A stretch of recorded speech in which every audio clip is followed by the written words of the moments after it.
Good morning. Good morning. Hi, Crime Junkie Jurors. Hello. Good morning. Good morning. It is Monday, bright and early, April 14th. And today is supposed to be the final day of jury selection. That's the plan. Final day of jury selection. That's what we're hoping for. So come on in, take your seats in the jury box, and let's get ready. I do have the court feed up and ready so that we can watch right now. We did not get OnlyFan this morning. We got the Only Clock, the not nearly as exciting Only Clock, but that's okay. The OnlyFan makes some people dizzy, so that's fine. I am so excited because as of right now, fingers crossed, the plan is to start openings tomorrow. So as of the end of the day on Thursday, whatever it was, Thursday. As of the end of the day, Thursday, we had 16 jurors. There was no jury selection on Friday, but we had the 16 that we originally needed. However, they did decide that they wanted to add a couple more jurors. So we right now have 16, 8 men and 8 women, but they decided they wanted 2 more. So that is why we are back today, hoping for 2 more to add to the jury box. So, we'll see. We'll see what happens. Also, does Bev have motions to rule on? Yes. And I did not check the docket over the weekend. I will check it here momentarily. I did not check it over the weekend. Y'all know how trial time is. Those of you who have gone through this with me before, you know how trial time is. So, you know that as of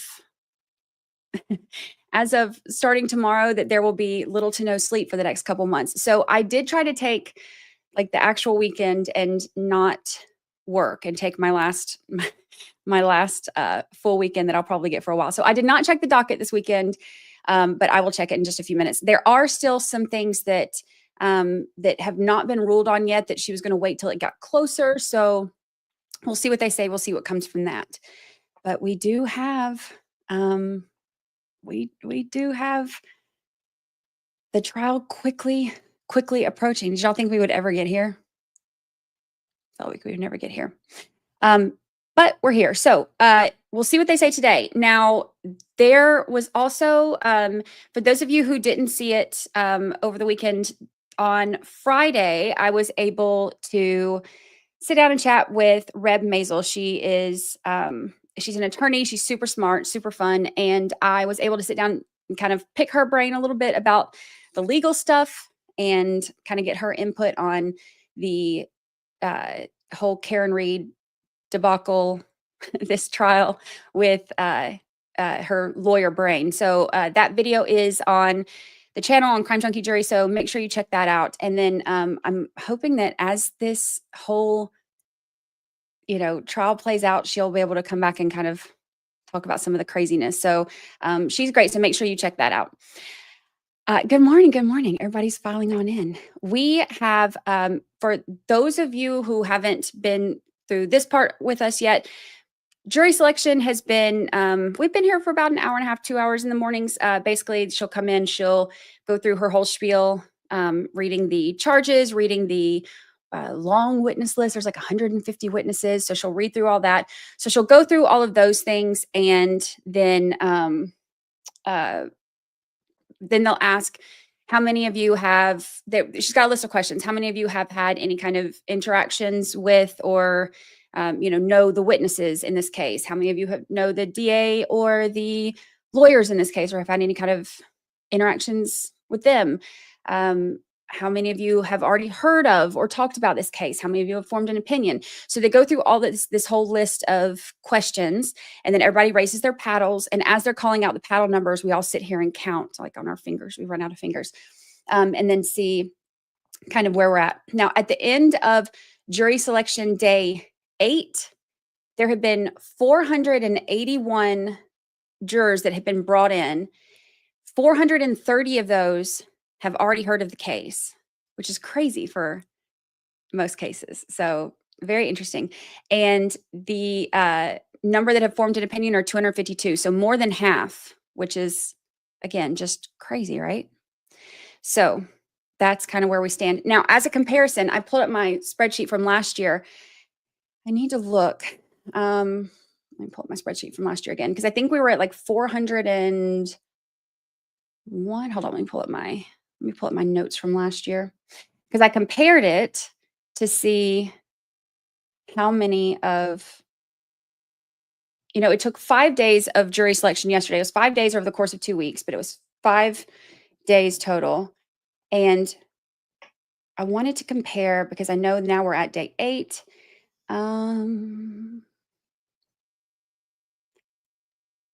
Let's see.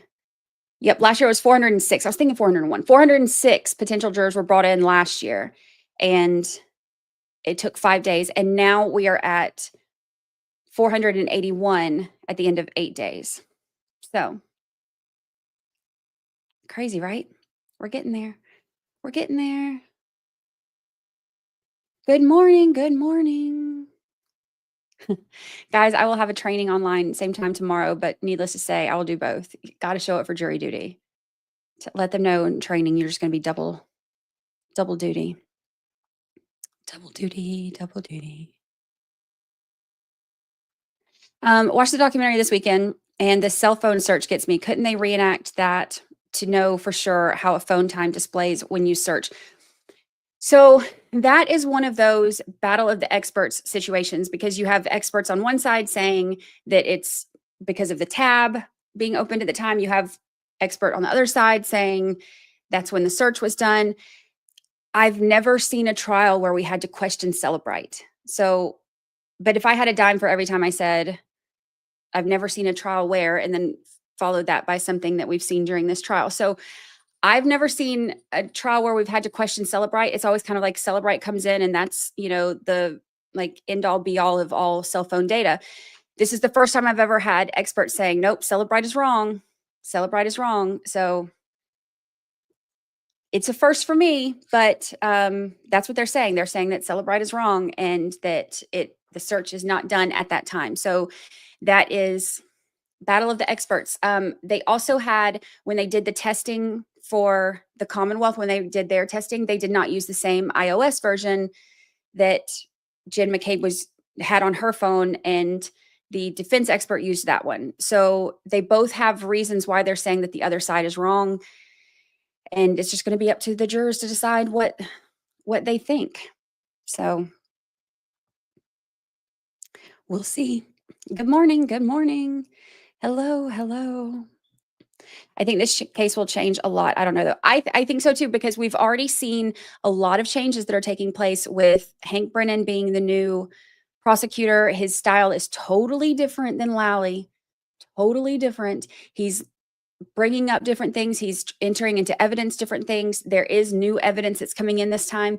We have all of the interview stuff that she's done that they're bringing in to, use against her, which they didn't do before. And there's been more interviews since the last trial and more footage that they've brought in that they're, that's even happened since the last trial that they're going to bring in. So it's going to be a very, very different trial. And it seems like the prosecution strategy this time is going to be, I think a lot of the defense strategy last time was to obviously show the evidence that points towards somebody else doing it.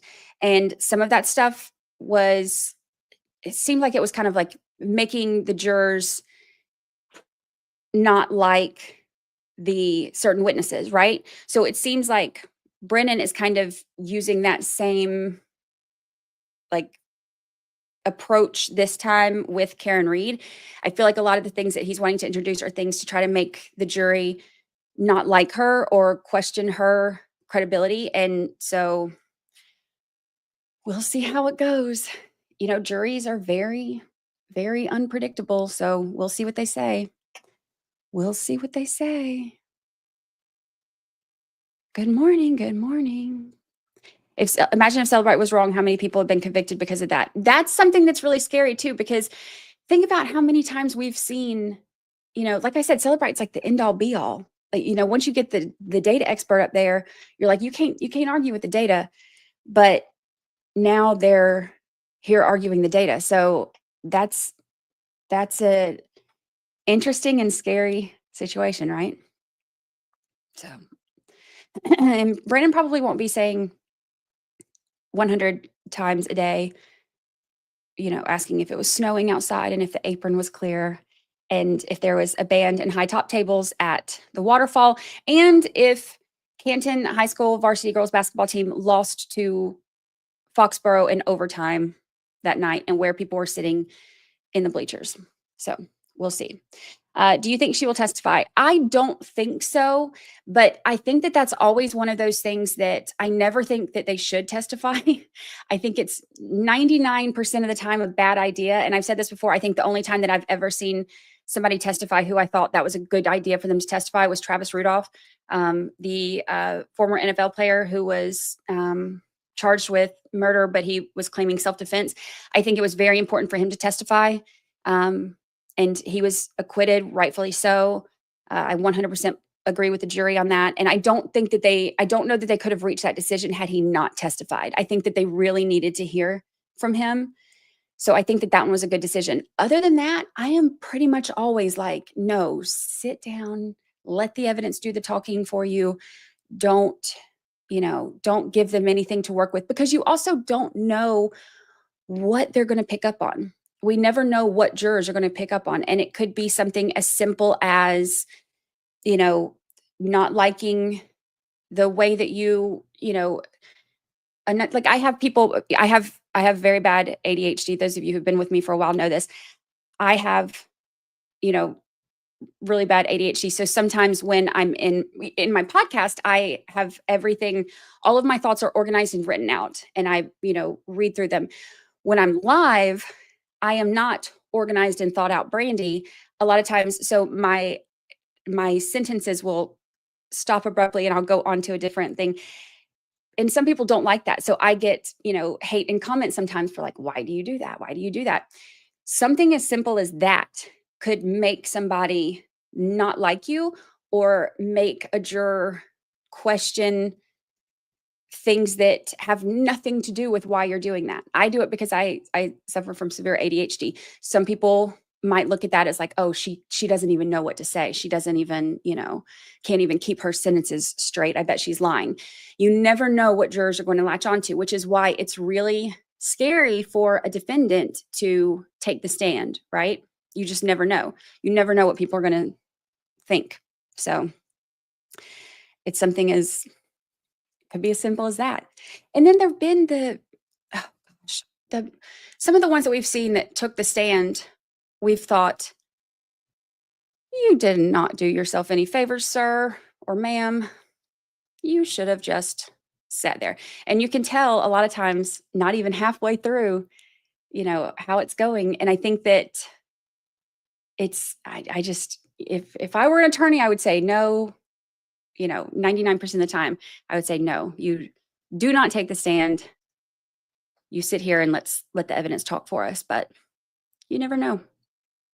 You never know. And I think a lot of it may depend on, too, what they bring in from her past interviews. Because if it ends up being a thing where she, thinks that it would be better for her to have to get up there and explain something that was said or an inconsistency and, whatever, then, maybe she feels like she's going to do that. So we'll see. A lot of times it's like a last minute decision. So, and then you've got the ones like, oh gosh, Robert Tellis. Those of you who watched that one, Robert Tellis, when he got up there and he did the narrative form where he just went on and on and on and on and on and on and on and on. And he was so cringy to watch. And like, to the point where it was uncomfortable. So you get those too. So I don't think that some people realize how they come across either. So we'll see. We'll see. I don't see her taking the stand, but again, you know, you never know. There's a show, I've never seen it, but I've seen it advertised where they have people who have it's like the whole show, I guess, is dedicated to defendants who took the stand in their own defense. I've never seen it, but as soon as I have spare time, I plan on trying to watch it some. The Kitten Hill Slides, yes. The Kitten Hill Killer. Oh, yeah. The worst defendant testimony was Tony Todd. I don't think I saw that one. No, I did not see that one. Which trial was that? I don't think I saw that one.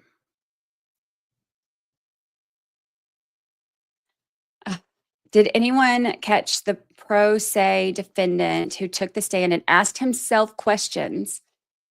I didn't see anyone cover it, but it's called No, I did not see that. Oh, I did not see that. My late husband had severe ADHD. I often enjoyed the scenic tour as he got to the point of the story. I love that explanation for it. The scenic tour as you get to the point of the story. I love that. I love that. I hope that she doesn't testify. I've only watched a few episodes of the doc on Max, and I can't stand her. She comes off as uncaring and narcissistic. So I've heard both sides of this because, and I think about a lot of it will depend too on what you think happened. Because I think about it like this: if she is being framed and something else happened and they're throwing her under the bus for it, I would be defiant. I would be angry. I would be snarky. Y'all know I got some snark in me. I would be snarky. I would be probably a nightmare to deal with if that were happening to me. So I can, if you look at it from that perspective, I can understand that attitude that, you know, that people are saying. On the other hand, if you don't think that that's what happened and you see that attitude, then I think that it can come across as very different. But again, that goes back to the whole thing of you never know what a juror is thinking or how you will be perceived. So I don't know.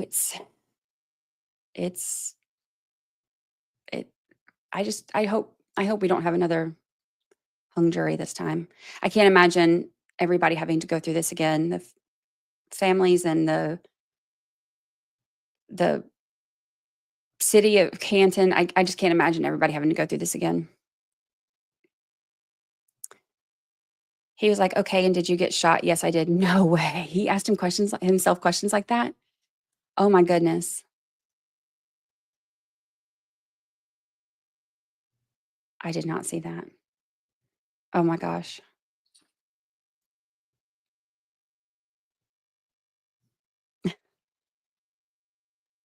By the way, have we been shown pictures of John O'Keefe's head and all the injuries? This is because the autopsy showed hard blows, probably more or less like blows from a clenched fist from the front. They have had some pictures. A lot of it has been kept from the public. When they were when it was going through the trial process, they did not show the camera did not show that, but there have been pictures that have come out of it. The eyes were swollen, and that's another one of those things that both sides have an explanation for it. So, you know, one side is saying it could be, and the medical thing too is another thing that's, you know, it could be this, it could be that. So you're not able to say definitively this is what caused this. They're able to give medical reasons that could cause these things. So getting hit in the face could cause these black eyes. Getting the, you know, skull fracture could also cause these black eyes. So you're able to have, again, two experts giving two possible explanations that could describe this, and then the jurors are left to, you know, decide what they think. This has been the most like battle of the experts type of situation. the most interesting, I should say, because so much of the data that we usually rely on is questioned in this trial, and from both sides. And so interesting.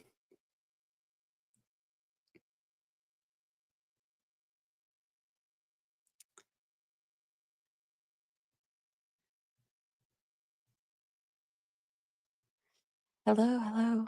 I see some of you still coming in. We're still waiting. Court has not started yet. We've still got our only clock.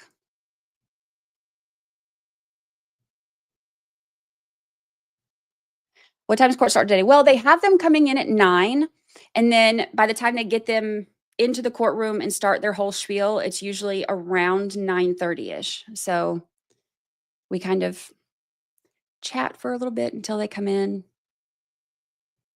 get our morning wake up routine going.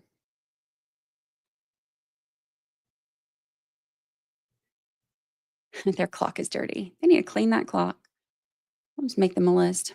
Better than a dirty fan, though. When they had the fan off that one time, and you could see all the dust on it, that drove me crazy. Only fan 2, the clock edition. Where's the fan? I missed it. So the fan had, well, where they have the clock in the view this time, they had the fan all during the first trial. Every time they would go to not commercial breaks. Goodness gracious. Every time they would go to like sidebars or, court recess or anything like that, the camera would pan up to the fan. Try saying that on a early Monday morning. And then we would watch the only fan just spin around and around and around forever and ever and ever. How many challenges does each side have left? I don't know that I have that in my notes. Let me see. Let me see if I do. I don't think I have that in my notes. I know at the end of,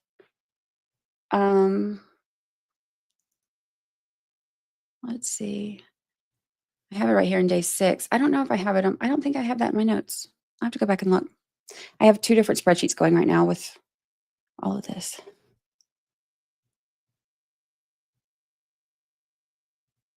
Oh, don't think the clock is dirty. It has that old time speckled face. Our courthouse is from very early times. Oh, yes, that could be it.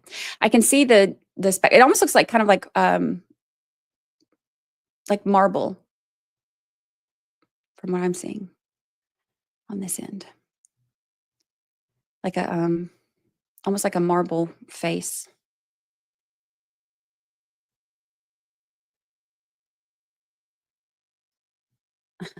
Myrtle had the tale of the throuple of clock, seal, and fan. A lot of them do the seals. We had and we did I gave homework one time during one of the trials. I can't remember which one it was, and I was like, "Oh, everybody come up with your own state seal and send them in." That was fun. And we showed it. Fun fact, the electric clock was invented in Massachusetts. That's fun. I love fun facts. Georgia does the seal a lot, yeah. Yeah. My home state. Although I haven't been back in a while. I haven't been back to, gosh, I don't remember the last time I went to Georgia, actually. Maybe my grandfather's funeral, I think. Is the trial starting tomorrow? As of right now, that's the plan. So let me see if there's any new updates that I've seen. That's what they were saying last week, that they expected today to be the last day of jury selection. And then tomorrow, openings are expected to start. Let's see.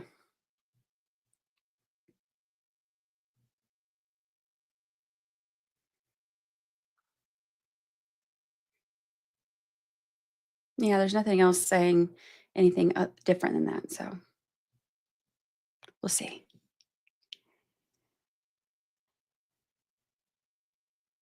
Lady Draconis, yeah, I moved to Georgia in 2005 being military and been here ever since. Georgia's beautiful. What are your thoughts on how social media is affecting the trial 2.0? I think that social media has affected this one more than I've seen in most other trials. I think that it has definitely had an impact on how many people have heard of the case and the potential jury pool that is coming in that are saying that they've, heard of or talked about the case. Um, so I definitely think it has a huge impact on that.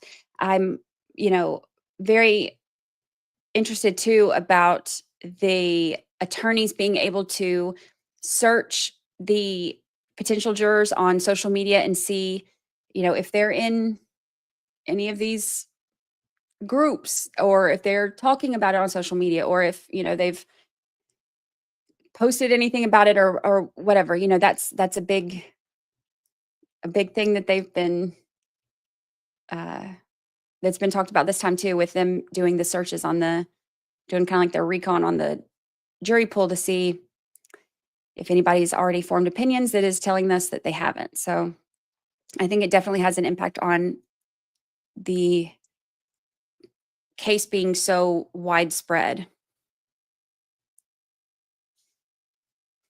I'm so stressed like I'm the one on trial, right? Right.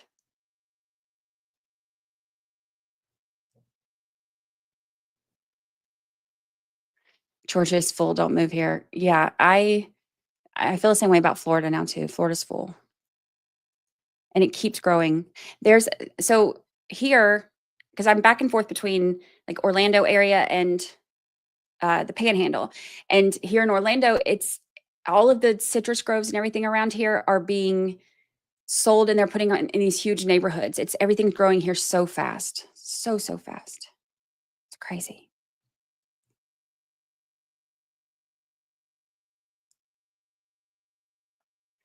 Lynn Godwin, hello. Brandi, I watched the last trial with you, and my point of view has been I could never convict Karen because the police never went into the house. In my opinion, they honed in on her without other suspects. I think that's one of the thank you for your perspective too, because I think that that is a perspective that isn't talked about a whole lot. Because I think that a lot of people tend to either latch on to Karen did it or, the Alberts or McCabe's or some variation of that did it. And people often overlook that whole perspective where it's like, I don't know who did it, but that's the problem. If I don't know who did it because the investigation wasn't done properly, then I can't say guilty because I don't I don't know what happened. They haven't been able to convince me or prove it beyond a reasonable doubt that she did it. So because of that, I would vote not guilty. And that's where I've been the whole time too. The investigation was so terrible. The way that things were handled was so terrible. The evidence has been so questionable. Their explanation of what happened and how it happened made zero sense to me. And I have very much been kind of in that same boat. Like I'm not saying that these other people did it. All I'm saying is I don't know who did it. And if I don't know who did it, I can't vote guilty because beyond a reasonable doubt is a very high standard to put somebody, you know, away for potentially the rest of their life. So, oh, Nick Rocco and others are saying openings on Wednesday morning now. Okay. That could very well be.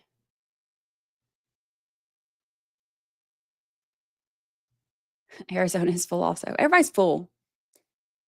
You know who's not full? Montana. Send in Montana. Nebraska. So true. If there was a dead body in front of my yard, the police would be in my house ASAP. I think that is one of the hard things for me. I believe that you should not be able to just go into somebody's house and search for no reason. That's not constitutional rights. I get that. I think that it's shocking to me that if there's a body in the yard, especially of a Boston cop, and you're in the yard of another Boston cop, it just shocks me that they wouldn't say, "Do you mind if, we have a look around?" Because if you're Brian Albert and you're a Boston cop and you know all these people anyway, he knows Lank, then I would think, you can never really predict anybody, but I would think that he would be like, "Yeah, of course, have a look around, whatever," just to rule it out, just to rule it out. And that wasn't done, which has caused so many questions in this case from so many people. So,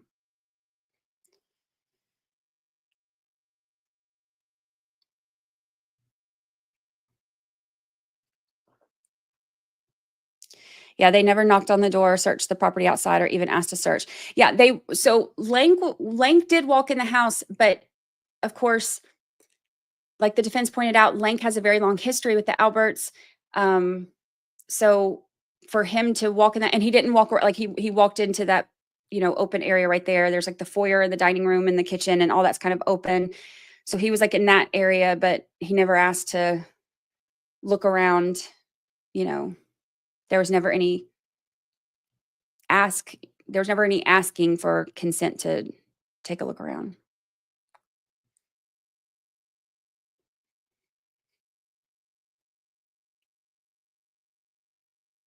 Lady, I have a nephew near Savannah who's military. Thank you for your service. I love that. And thank your nephew for your service. I love Savannah too. Savannah is absolutely beautiful. Oh, the Spanish moss and the river, and the cobblestone streets, beautiful. The old town. It's very haunted, very beautiful.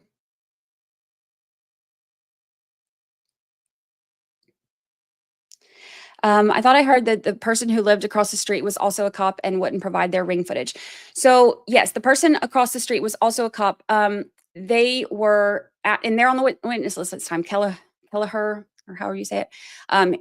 He's on the witness list. He is or was also, I don't know if he still is.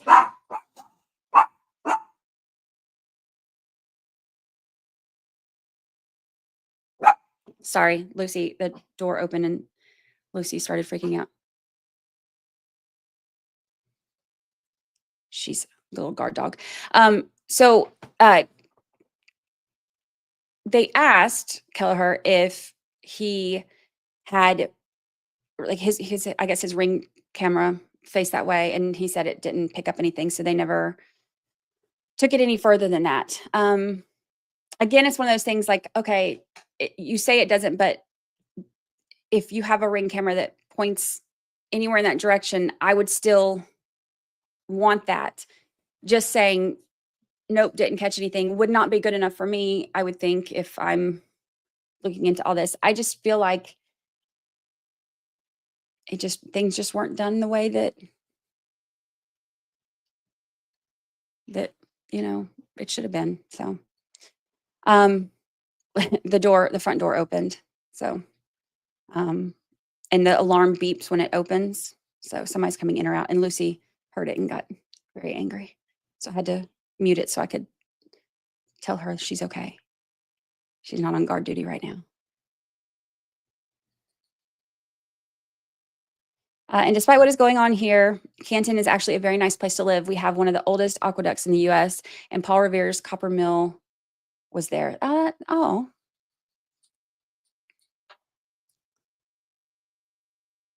Anyone's ring camera on the street would be helpful. I agree. Stop pushing buttons. It's usually me. Y'all are having to tell stop pushing buttons.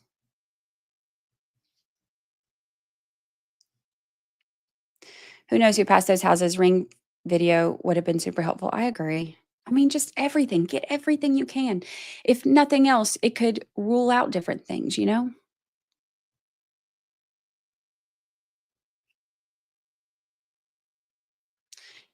morning. Did Karen ever deny that she asked her to do the hypothermia search? I have not that I remember seeing in any interviews or anything, but she didn't take the stand during the last trial, so she's obviously never said it on the record anywhere for any kind of court proceedings. But I don't think I've ever I can't remember in interviews if she's ever said it. I'm not sure. I've seen a lot of the videos of the different interviews and stuff like that, but I've paid much more attention to the stuff that's actually in court. So I know there's nothing in court where she's addressed it. Do you think that the jury in the first trial didn't understand reasonable doubt? Based on what has been said from some of the jurors after, there was the interview with the one juror who said that Tinsley, stop. Sorry, dog drama. There was the interview with the one juror who said that the people who thought that she would be potentially guilty of one of the lesser charges, one of the lesser manslaughter charges, a lot of the thought process behind that was, well, she was there and she was drinking, so it was probably her. That's not reasonable doubt. That explanation is so far beyond proving something beyond a reasonable doubt. So, I mean, I think if in a case like this, especially if I were the attorney, which, I've had like 0 days of law school, but I think if it were me, I would really hone in on the reasonable doubt thing, because that's the biggest factor of this case for me, I think, is that you have to prove this beyond a reasonable doubt, meaning that the only reasonable thing that could have happened is this one thing. And to me, they weren't able to do that. And saying, well, she was there and she was drinking and, then he's in the yard, that's not beyond a reasonable doubt to me. So, but I think, that's one of the things that is a little bit scary about leaving everything up to a jury, because I think that a lot of people in that interview that I did with Red Maisel on Friday, that was one of the things that I asked her too about going into these trials with the presumption of innocence, because I think that even though that is what we are constitutionally supposed to do, we are supposed to go into this with the presumption of innocence. She had a great term for it that I'd never heard for. The propaganda of it all is what she called it, meaning we want to believe that the cops are, getting the bad guys and they're the good guys and everything was done the right way. And that's how we want to believe it. So that tends to outweigh our presumption of innocence for a defendant. Because normally if you go into a courtroom and you see somebody in that defendant chair, instinctively you already have a lot of times a negative opinion of them, because if they're in that chair, you think they must be there for a reason. So you don't really go in with the presumption of innocence a lot of times. It's kind of ingrained in us as we've watched all these TV shows and movies and seen, all of these things our whole lives, where we're watching them put away the bad guy. We go into it thinking we're about to be, as jurors, we're about to be part of this system to, get justice and put away the bad guy. And that's not how we're supposed to look at it. We're supposed to go into it with the presumption of innocence. So I think if it were me and I were an attorney for this, I would really, really, really focus on what it means to have the presumption of innocence and to have to prove beyond a reasonable doubt that this is the only reasonable thing that could have happened. Nothing else could have happened that's reasonable. This is the only thing. And if you can't reach that burden, then it has to be a not guilty, because it can't just be like, well, it's probably what happened. Probably what happened is only in civil trials. Criminal trials, it has to be beyond a reasonable doubt. So, cop again, I thought was great. Yeah, I'd never heard that term before. So I thought I loved that.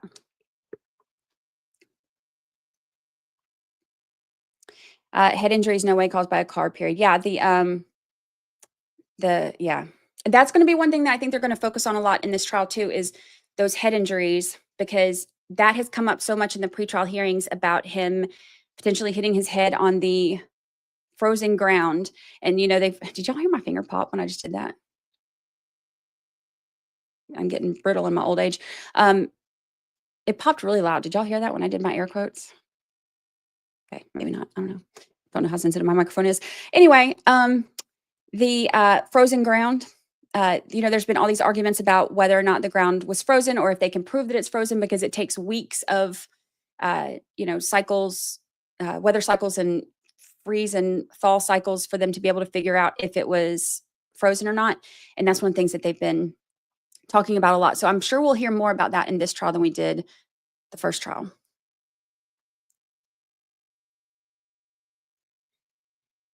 Lynn Godwin says, another thing that bothers me was not only was she drinking, everyone was drinking. A lot of things don't sit well with my gut. Yeah, that's one of the things that has bothered me too, that so many of them were drinking and driving, and all of them, I won't say all of them, the majority of them that we know, that we've heard from all the evidence from the first trial, were drinking. And so a lot of the details that have been given where they've contradicted themselves or whatever, they're drinking. So it's like, we can't really rely on a lot of what anybody says because they were drinking. So now we're left to focus on just the evidence and the data, but even the evidence and the data is being argued from both sides and different experts. So even the stuff that we would normally focus on, we can't even focus on.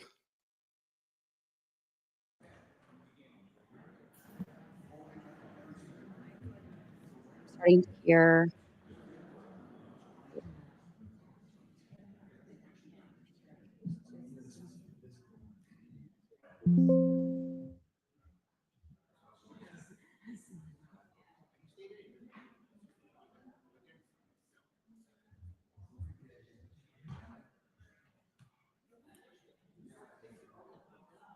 Can y'all hear Court?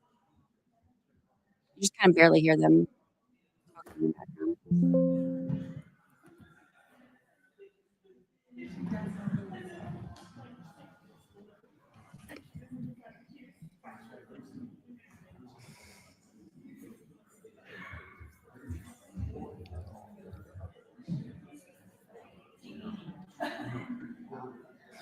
There was a rampant case of cross-examnesia affecting every drunk cop and their wives at night.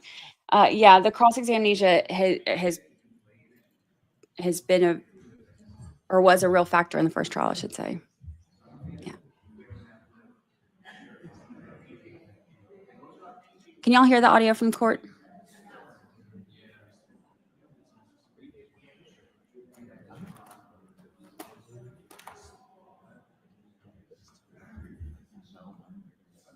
Here we go. And all the butt dials, y'all. The butt dials and the butt answers and the butt callbacks, that's just not something that happens. It's just not something that happens.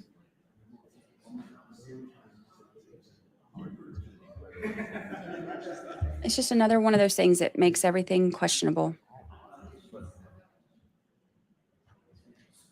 It's the butt callbacks for me. I've butt dialed people before. I don't think I've ever butt answered, and I don't think I've ever butt called back. But what do I know?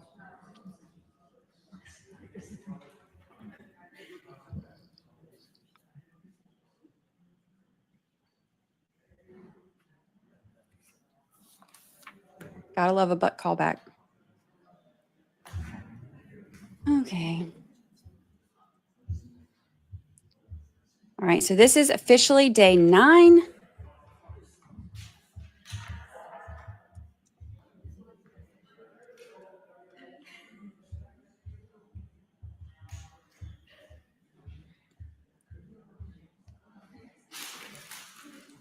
I've had me some butt dials. I've had some butt voicemails too. And I've had people leave me butt voicemails where it's like you can hear like 2 minutes of whatever happening. Reciprocated butt dials, yeah.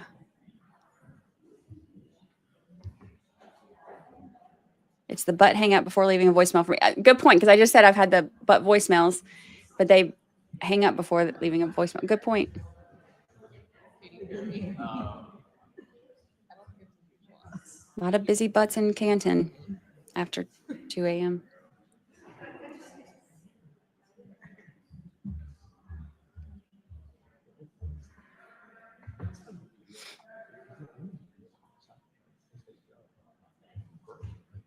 I was in New Orleans this weekend and Judge Bev was there also. Oh, I wonder if she's getting her, get your last weekend in before trial starts.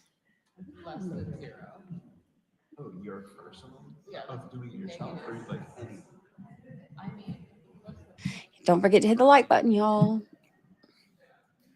Thank you, because I forget to say that a lot. For me, it's we're intimate with the wife and had the phone with me. That was awkward. Could you imagine being in the courtroom for that? I'd be like doing one of these, like.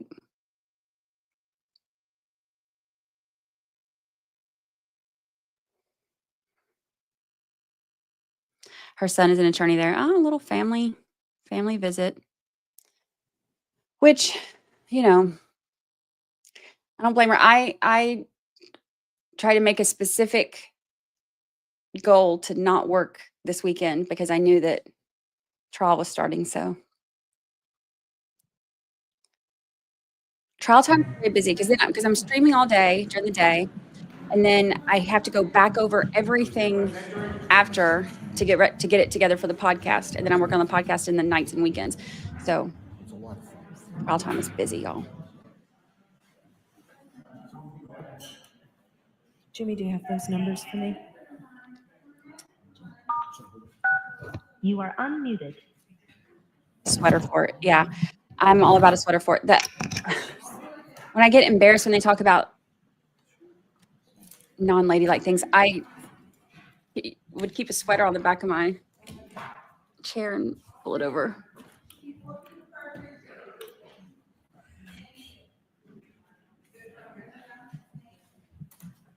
I did. I kicked my husband's butt in Top Golf. Jimmy. Who's your daddy? I am. I beat him. He can hit it so much further than me. But all I did was aim for that one same yellow hole right in front of, like the big one right in front of us the whole time. And I got it almost every time. So I still beat him. He was whacking it all the way to the end of the thing, but I still won. Slow and steady wins the race. So Top Golf is so much fun.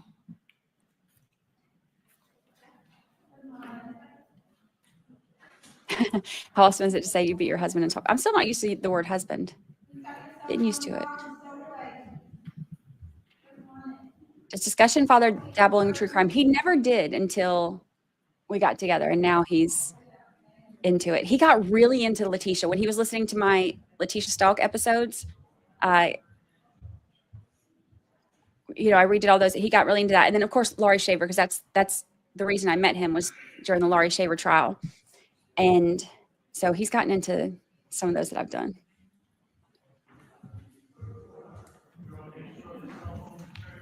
I have a whole husband.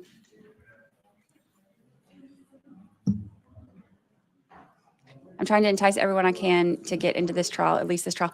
Yeah, it's funny because some of Chat Daddy's friends have started, and family have started listening to me, which is great. But then it's like they binge listened to all of season 2 of the podcast, which the whole season 2 is just conspiracy in Canton. It's just the Karen Reed stuff. So a lot of them caught up, and now they're texting me like, hey, when's that new episode coming out? Hey, are you done with the episode? I'm not used to people being able to text me and ask me for the episode. So that's one thing I'm getting used to is having now all of Chat Daddy's friends and family texting me like, hey, we post pictures of us out having fun. And they're like, she should be at home working on the podcast. I need the next episode. All the jurors, please stand. Ye. All persons have any business before the Honorable Beverly Kenobi, Justice of the Norfolk Superior Court, in Father County of Norfolk. Draw near, give your attention, you shall be heard. God save the Commonwealth of Massachusetts. This court is now open. Jurors remain standing. Jurors, can I have each of you raise your right hands, please? You solemnly swear to make true answers to such questions as should be put forth to you by the court, so help you God. Thank you. You can have a seat. May I call the case, Your Honor? Please. Your Honor, this is 2282CR117, the Commonwealth versus Karen Reed. Can I have counsel identify themselves for the record, starting with the Commonwealth? Good morning, Your Honor. Laura McLaughlin for the Commonwealth. Good morning, Ms. McLaughlin. I'm Lyle for the Commonwealth. Good morning, Your Good morning, Mr. Lally. Good morning, Your Honor. Hank Brennan for the Commonwealth. Good morning, Mr. Brennan. Good morning, Your Honor. Alan Jackson. Good morning, Mr. Jackson. Good morning, Your Honor. Elizabeth Little, also on behalf of Ms. Reed. Good morning, Ms. Little. Morning, Your Honor. Robert Alessi on behalf of Ms. Reed. Good morning, Mr. Alessi. Good morning, Your Honor. David Yannetti for Karen Reed. Good morning, Mr. Yannetti. Good morning, Your Honor. Victoria George for Karen Reed. Good morning, Ms. George. Good morning, Ms. Reed. All right, Jim. We all set? You just want All right, thank you. All right, good morning, jurors. My name is Beverly Canoni. I'm a judge of this court, and I want to welcome you here today and give you some idea on how we think your day looks. As you've heard, this is a matter of Commonwealth versus Karen Reed. It's a criminal case. First, I want to thank you for your patience here with us today, and thank you for our service. One of the most important duties we have as citizens of this country is jury duty, and we simply wouldn't be able to do this without you. So we do appreciate your patience here today. I'm hearing The 55 Commonwealth today. alleges that at approximately 6 o'clock in the morning of January 29, 2022, the Canton Police Department received a 911 call reporting an unresponsive male party in the snow outside a residence at 34 Fairview Road in that town. Officers responded and discovered the man, later identified as John O'Keefe, off the roadway in the front lawn area. Officers identified 3 women with Mr. O'Keefe, one of whom was the defendant, Karen Reed, the girlfriend of Mr. O'Keefe. The defendant had been with Mr. O'Keefe the previous evening at 2 different bars in Canton and had driven with him to this residence in the early morning hours of this date. Mr. O'Keefe was treated by paramedics from the Canton Fire Department and transported to the Good Samaritan Medical Center, where he was later pronounced deceased. The Commonwealth alleges that the defendant struck Mr. O'Keefe with her vehicle earlier that morning and then left the scene while Mr. O'Keefe lay injured in the snow during a blizzard. The defendant denies these allegations. She is presumed to be innocent and has pled not guilty. Ms. Reed is charged with second-degree murder. She is also charged with manslaughter while operating under the influence and with leaving the scene after causing personal injury or death. I will describe these crimes in greater detail at the end of the case when I teach you the law, but briefly, murder is the unlawful killing of a human being. There are various ways in which the Commonwealth can prove a murder case, and the Commonwealth is permitted to proceed under all theories that it believes it can prove. Here, the Commonwealth alleges that the defendant committed murder and that murder was murder in the second degree. In order to prove the defendant guilty of murder in the second degree, the Commonwealth must prove beyond a reasonable doubt that the defendant committed an unlawful killing and that it was done with malice. In comparison, involuntary manslaughter is an unintentional, unlawful killing caused by wanton or reckless conduct. These terms and the elements of the crimes will be explained to you in detail at the end of the case before you begin your deliberations. Now, at the outset, I would like to address the issue of public opinion and interest in this case and the duty of this court to adhere to the rule of law. John Adams said that we are a government of laws, not of men, and that the law must be deaf to the clamoring of the public. He meant that while public opinion about a given subject may ebb and flow, the law must be steady, reliable, and even-handed. We know that on the subject of this case, there are people advocating for one outcome or another with intensity, but without the benefit of having heard or seen any evidence at all in this trial. The law works in a different way, and the difference is crucial to our system of justice. The The siren. jurors selected for this trial will hear and judge the evidence. They will decide what the facts are, and where the evidence is contested, they will determine where the truth lies. Ultimately, The jury will decide whether the Commonwealth has carried its burden of proving that the defendant is guilty of any crime beyond a reasonable doubt. People outside of this building have rights, and we know that they have voices, but this criminal trial will be decided by an independent jury, free from outside interference, based only upon the evidence presented in this courtroom and the law. This is the only way to ensure that every person who comes before the court receives a fair trial. It is just that simple and that important. So, while public comment will likely continue, the rule of law will be upheld. In order to determine your eligibility to serve on this case, I'm going to ask you questions all as a group, and then I'm going to ask you to fill out a supplementary questionnaire. We have found that the use of this questionnaire is helpful for several reasons. First, there are some personal questions on it, and we ask that you be candid. In addition, the process of filling out the questionnaire provides the opportunity to be more reflective as you answer the questions, rather than being put on the spot and asked to give an immediate answer.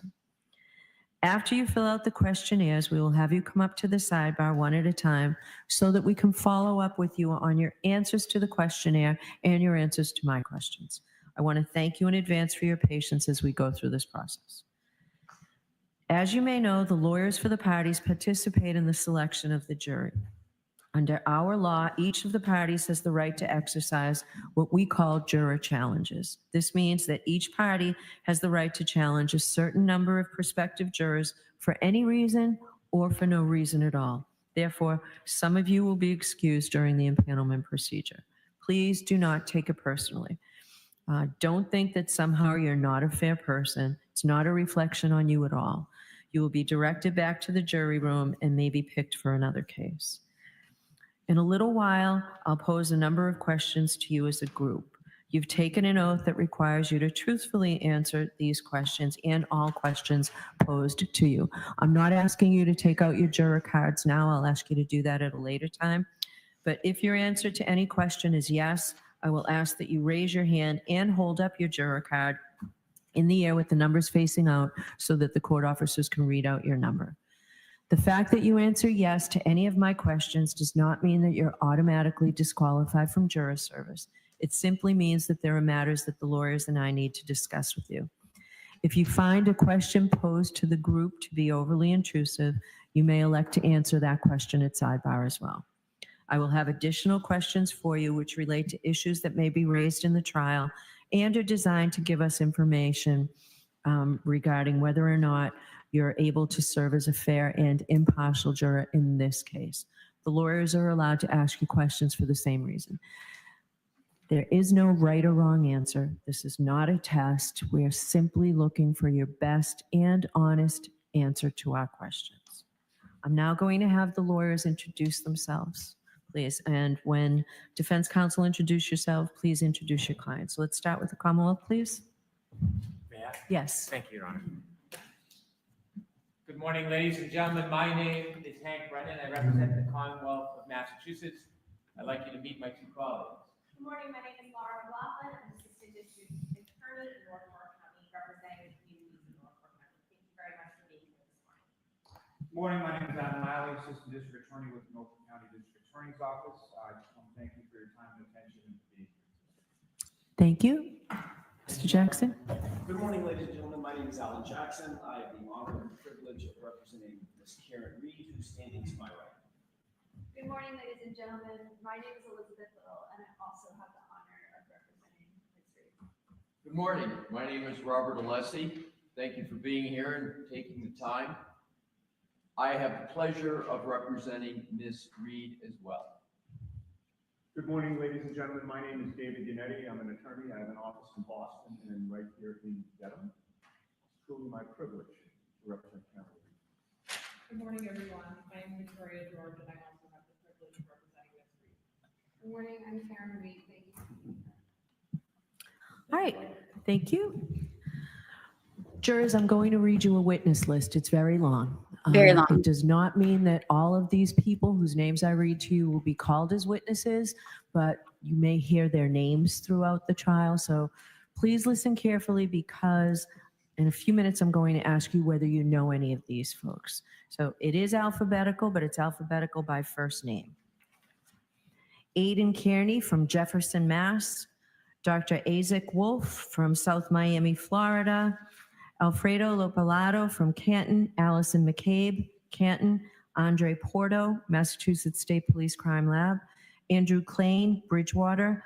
Andrew Rentschler, PhD from Pittsburgh, Pennsylvania. Angela Malvone, Annie Chung, both from Canton.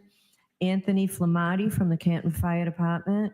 Ashley Bell, Canton. Ashley Valier from the State Police Crime Lab. Brian Albert, Norwood. Brian Albert Jr., Boston. Brian Higgins, Sandwich. Brian Loughran, Canton. Brian Wanless, who is a retired from the Canton Police Department. Bridget Meehan, who is keeper of the records in Canton. Caitlin Albert, Easton. Lieutenant Charles Ray of the Canton Police Department.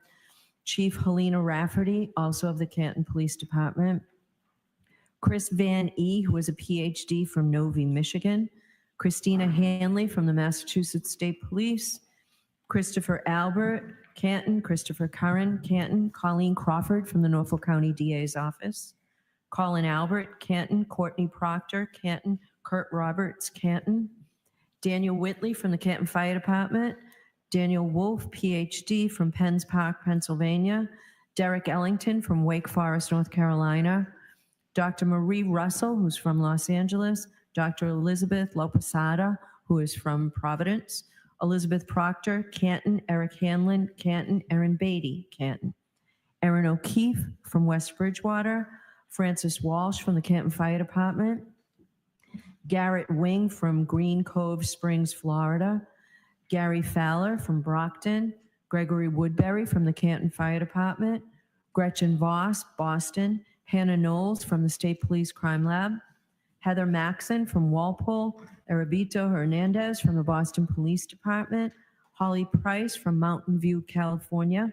Ian Whiffen, Vienna, Virginia. Dr. Irene Scorti Bello. Okay, I'm going to mute this for a second because we've heard this list a million times. Something that's kind of interesting, I'm following a lot of the reporters that have been covering this case and the ones that have been in the courtroom. And David Bynick said that according to a reporter in the room, 5 of the 10 media organizations who won seats in the courtroom lottery did not show up. So remember last year, they went through it became like a circus out there. They had people for the media would have to line up and they would have like their chairs out there, and there ended up being, like these very ridiculous arguments and all kinds of stuff happening. But it became kind of a circus. So this time around, because it is such a small courtroom, they're only allowing 10 in there. So this time around, instead of having that whole circus outside, they're doing like a lottery where they're having the, media email in and ask to be on the list. And then they have a system that randomly chooses 10. So of those 10, 5 did not show up today. So they have 3 alternates. And if those seats are still empty at 11, then one of the 3 alternates is allowed to take their place. Fanning, both of whom work for the Massachusetts State Police. Lieutenant Paul Gallagher from the Canton Police Department. Maggie Gaffney, Bonita Springs, Florida. Mark Lopalato, Canton. Margaret O'Keefe, Canton. Marietta Sullivan, Pembroke.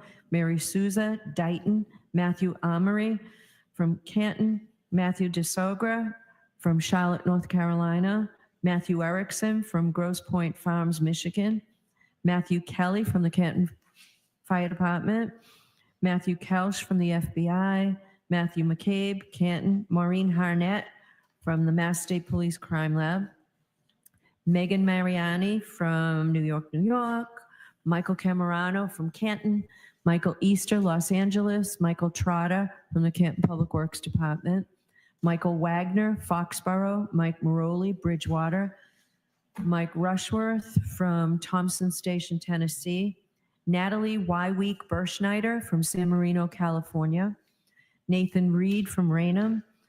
Nicholas Bradford from Lorton, Virginia, Nicholas Curran from West Roxbury, Nicholas Kolakethis, Canton, Nicole Albert from Norwood, Norfolk District Attorney Michael Morrissey, Officer Kelly Deaver from the Boston Police Department, Officer Nicholas Barrows from the Dighton Police Department, Matthew Haggerty from Somerset, Paul Mikowski from Melrose, Paul O'Keefe from Canton, Rebecca Bison from Canton, Rebecca Trayers from Norfolk, Dr. Renee Stonebridge, who is also with the Office of the Chief Medical Examiner here in Massachusetts, and she works out of Boston, Richard Green from the St. Pete Beach, Florida, Richard Donatno from Canton, Robert Gilman from Hull, Ryan Nagel from Canton, Sarah Levinson, Canton, Sergeant Brian Gallerini from the Needham Police Department, Sergeant Sean Good from the Canton Police Department, Sergeant Paul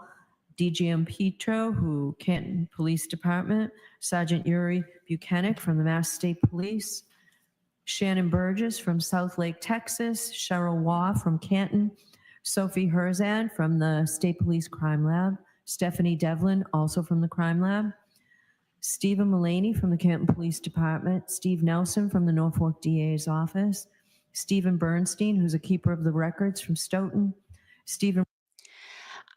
I think that maybe she's wanting to do it by first name so that all of the Alberts aren't listed together. Maybe that's just pure speculation. It's just my guess. Having all of the Alberts and, there's only a couple of McCabe's, but there's so many Alberts on the list. So I thought maybe they're doing it by first name to keep that from happening. If all of a sudden they have like a ton of Alberts on there, maybe people would get interested in it and start to look it up or something. So that's just kind of my speculation. Michael Proctor, Trooper Nicholas Garino, Trooper Zachary Clark, Wendell Robery from Canton, and William Reed from North Dighton, Mass. So those are potential witnesses in this case or people whose names you'll hear during the trial. Obviously, this trial is going to take a long time to try. The lawyers tell me that their best estimate, once we start with the evidence, is 6 to 8 weeks. We are in the process of impaneling a jury. We don't know when we'll finish that. We're toward the tail end of finishing that. But once we start, it will be a 6 to 8 week trial. That's our best estimate. Sometimes trials go longer, sometimes they go shorter. I can tell you that every day before we leave for the day, I tell jurors where we are, if we're on schedule, behind schedule, or ahead of schedule. And I've not had to tell a jury that we were behind schedule, and that's why we have that 6 to 8 week estimate. The schedule that we will have is we will start in the mornings at 9. We'll go until about 11 or so and have a break for about 15 or 20 minutes. We'll break for lunch, and you will have lunch delivered to you so that we don't have you walking into town center and coming back because we want to make the most efficient use of your time. So we'll do that, and our lunch breaks will be shorter because of that. And we'll go until about 4 o'clock every day. So that's the schedule. There are some days off and some half days in that 6 or 8 week period. And if you're selected for a jury, you'll get those dates before we start. So we love half days. That's our schedule and the best estimate of where we'll be. Now, it might help if I give you a preview about some of the basic law that applies to criminal cases like this. As I said, it's my job to teach the jury the law, but I don't do that completely to the end of the case. But for now, I'll give you a brief summary of some of the very legal constitutional principles that will govern this trial. First, and most basically, the defendant starts this trial presumed to be innocent. The fact that she was arrested or that she was indicted is not proof of anything.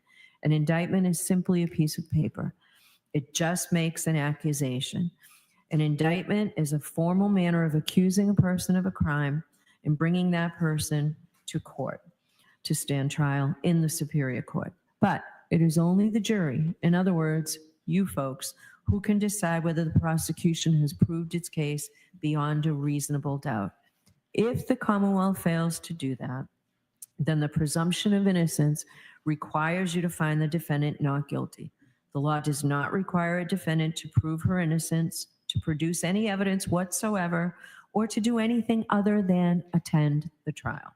This presumption of innocence remains with the defendant until you, the jury, make your determination after listening and considering all the evidence. In a related important principle of law, the defendant has an absolute right not to testify, since the entire burden of proof in this case is on the Commonwealth to prove that she is guilty. Under our system of law, a defendant has a perfect right to say to the government, "You accuse me, now you prove it, and prove it beyond a reasonable doubt and to a moral certainty. I do not have to say a word." A defendant's decision whether or not to testify has nothing to do with the question of whether he or she is guilty or not guilty. The jury must not consider it in any way or even discuss it in their deliberations. Jurors in a criminal case must decide whether the Commonwealth has proved its case against the defendant beyond a reasonable doubt based solely on the testimony of the witnesses and the exhibits. That brings me to the requirement of proof beyond a reasonable doubt. What is proof beyond a reasonable doubt? The term is often used and probably pretty well understood, though it is not easily defined. Proof beyond a reasonable doubt does not mean proof beyond all possible doubt, for everything in the lives of human beings is open to some possible or imaginary doubt. A charge is proved beyond a reasonable doubt if, after you have compared and considered all of the evidence, you have in your minds an abiding conviction to a moral certainty that the charge is true. When we refer to moral certainty, we mean the highest degree of certainty possible in matters relating to human affairs, based solely on the evidence that has been put before you in a case. I have told you that every person is presumed to be innocent unless and until he or she is proved guilty, and that the burden of proof is on the Commonwealth. If you evaluate all the evidence and you still have a reasonable doubt remaining, the defendant is entitled to the benefit of that doubt and must be acquitted. It is not enough for the Commonwealth to establish a probability, even a strong probability, that the defendant is more likely to be guilty than not guilty.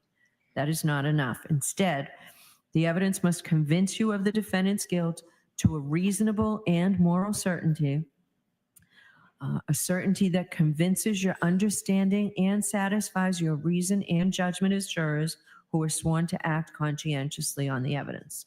This is what we mean by proof beyond a reasonable doubt.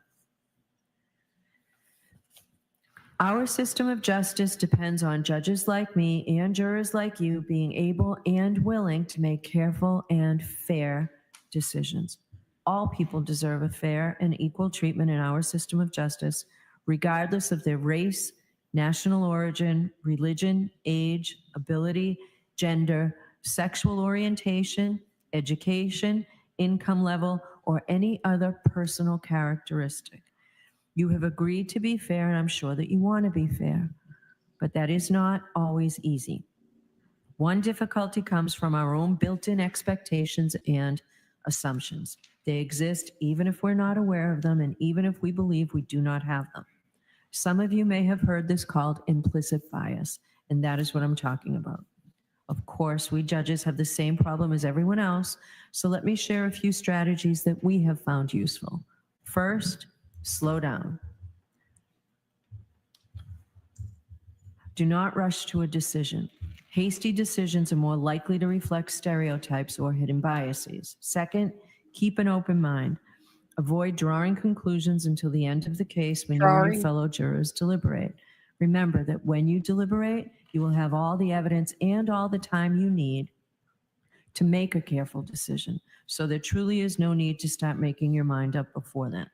Third, you should listen closely to all the witnesses. That is the best way to ensure that you decide this case based on the evidence and the law instead of upon any unsupported assumptions. Fourth, as you listen to testimony about the people involved in this case, consider them as individuals rather than as members of a particular group. Finally, I might ask myself, would I view the evidence differently if the people were from different groups, such as different racial, ethnic, or gender identity groups?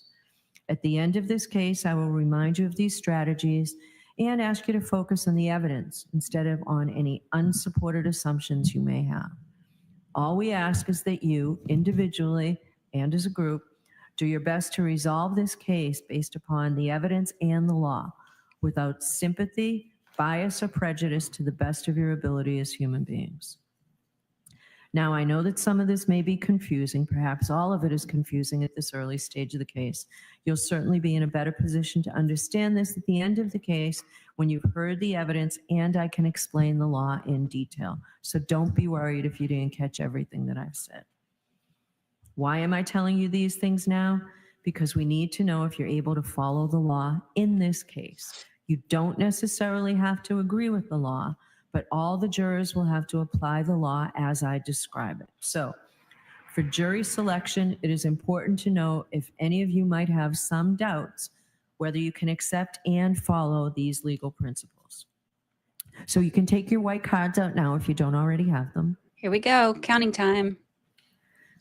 So I'm going to ask you several questions, and if your answer is yes to any of those questions, please raise your hand. But before we begin, I understand that sometimes we don't fill out the confidential juror questionnaire forms that were sent to you completely. Sometimes we're in a hurry to get them in, or sometimes you might think that your situation doesn't apply to the question that's been asked. So if you're sitting here now and you realize that maybe you forgot to put in your age or prior employment, or whether or not you've had experience as a defendant in a criminal case, or a party in a civil case or criminal case, or as a witness or a juror, please let us know when you come up to sidebar. And if there's a blank that needs to be filled in and you didn't remember it and we catch it, we're going to ask you those questions. Maybe because they would have to So, zoom in behind so you first can see question. what they're. Do any of you folks or a close personal friend or family member know, or have you had any prior dealings with any of the witnesses whose names I've read? All right, here we go.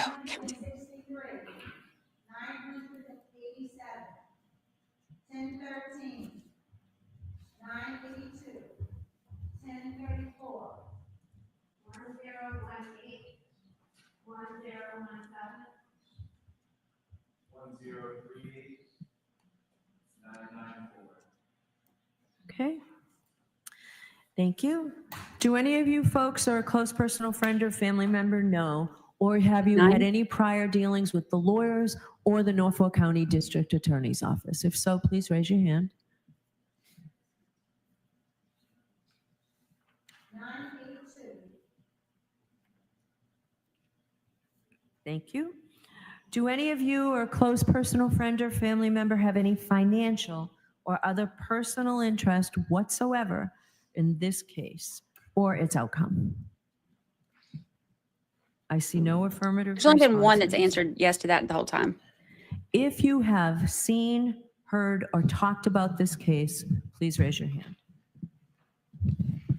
This is the one that's always a ton. 990,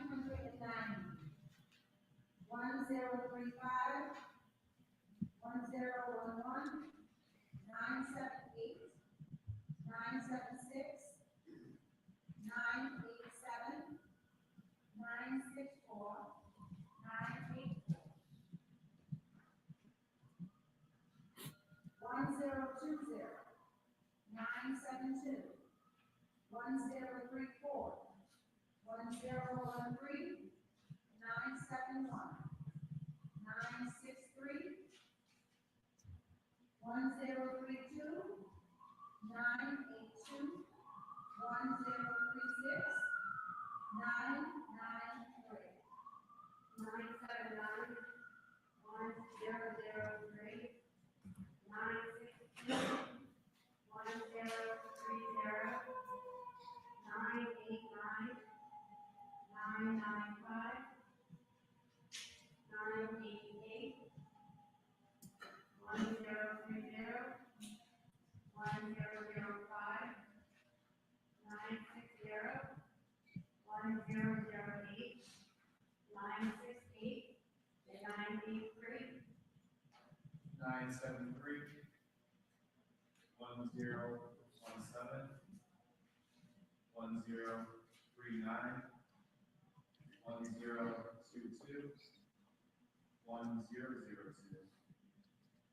1018, 965, 1027, 1021, 1015,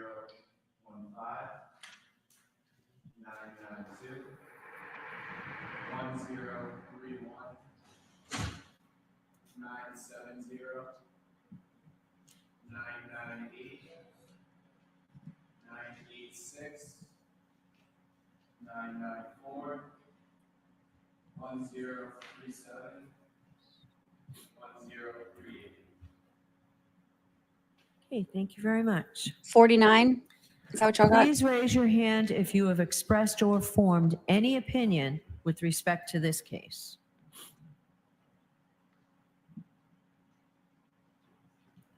One zero three five, 1011, 978, 967, 987, 964, 972, 10, 20, 993, 976, 10, 36, 179, 1005, 988, 983, 968, 960, 1028, 1027, 1015, 992, 1031, 970, 998. All right, thank you. At 24. Are any of you folks aware of any bias or prejudice that you may have in regard to this case or in favor of or against either of the parties? If so, please raise your hand. 1032, 987, 978, 993. Thank you. Do any of you folks have any difficulty hearing or any problem with understanding the English language? Any physical or mental condition or any religious or philosophical belief that would make it difficult for you to hear the evidence in this case, to understand the evidence, to concentrate during the trial, or to deliberate for the purpose of reaching a verdict? If so, please raise your hand. I see no affirmative responses. I'm sorry, just one after the other. Oh, it's two. 1032, 966. Okay, thank you. Would any of you folks have any difficulty following those very important constitutional rights that I explained to you? First, that the burden of proof rests entirely with the Commonwealth. Second, that burden of proof is proof beyond a reasonable doubt and to a moral certainty. And third, that the defendant has absolutely no burden. She can just sit in that chair and not ask a single question, not produce a single witness, and not testify on her own behalf. Anyone have any difficulty with those three very important constitutional principles? On her own behalf. 983.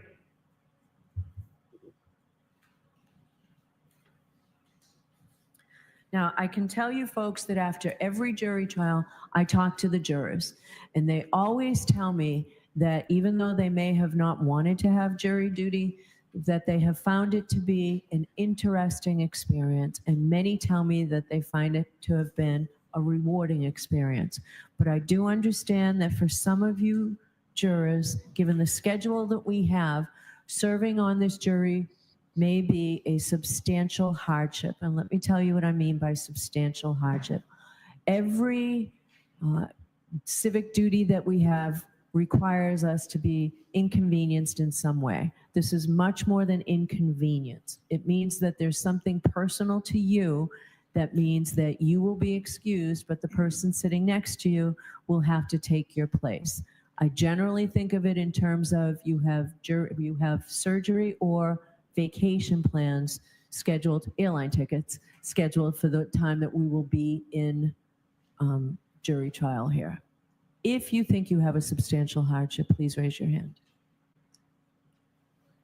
990, 1035, 1011, 978, 967, 964, 972, 1020, 993, 1032, 991, 1005,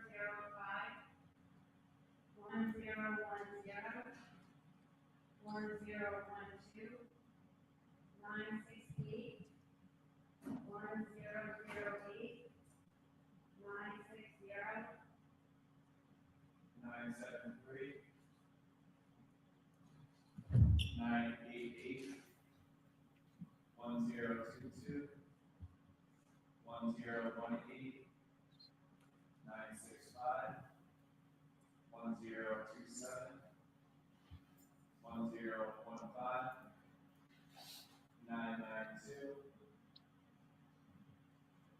1031, 970, 1038. Okay. 28. Thank you very much. So I'm going to leave the bench in a minute or so to give you a chance to fill out the juror questionnaires. I'd ask that you not talk to anybody about the questionnaires, either about what your questions might be or comments or any concerns that you have about jury duty, either generally or in particularly this case. And please don't share your answers. So if you have any questions or concerns, you'll be able to talk to me about that when you come up to sidebar. All right, thank you very much. All rise for the pledge, please.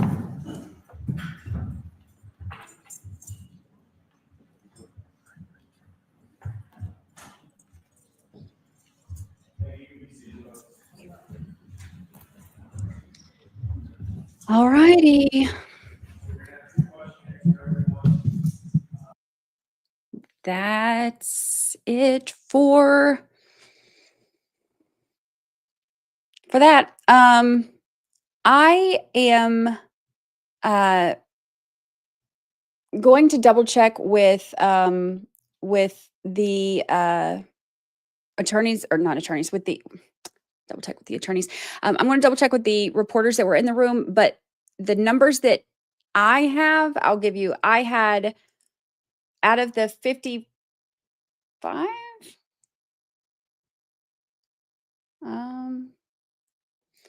out of the 55 that were in there today, I counted 49 that had seen of the, or heard of the case or talked about the case. 24 that had formed an opinion. 4 that had bias. 28 that had a hardship. 1 that knew a lawyer or the DA, and 9 that knew the witnesses or a witness. Is that what y'all got? That's what I got. I'll double check with the ones who are in the room too, so we can see if that was right. But that's what I got when I was counting. So we'll see. We have no confirmation yet if they've lost any. Sometimes they lose some when they come back the next day. So there hasn't been any mention of that yet. But again, I will be stalking the reporters who are in the courtroom so that I can get all of those updates and give them to you at the end of the day when we do the recap. So we'll see what they say. We're getting closer.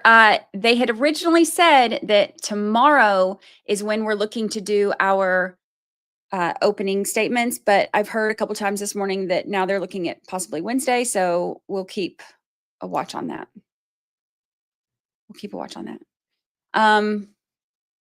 We can't super chat yet because this channel has not been made to be able to do it yet. So we should be able to hopefully soon. So it takes them a minute to approve it sometimes. So hopefully soon. Woo, I'm ready.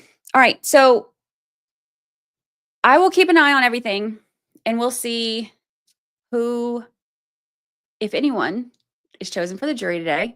And if they give us any updates on if they're starting tomorrow or if they're going to wait until Wednesday.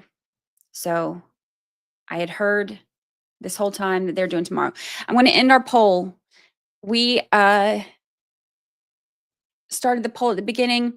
The poll was, will we seat the final jurors today? And 90% of you have faith that we will get the final jurors today. And then 9% said no, that it might take another day or two.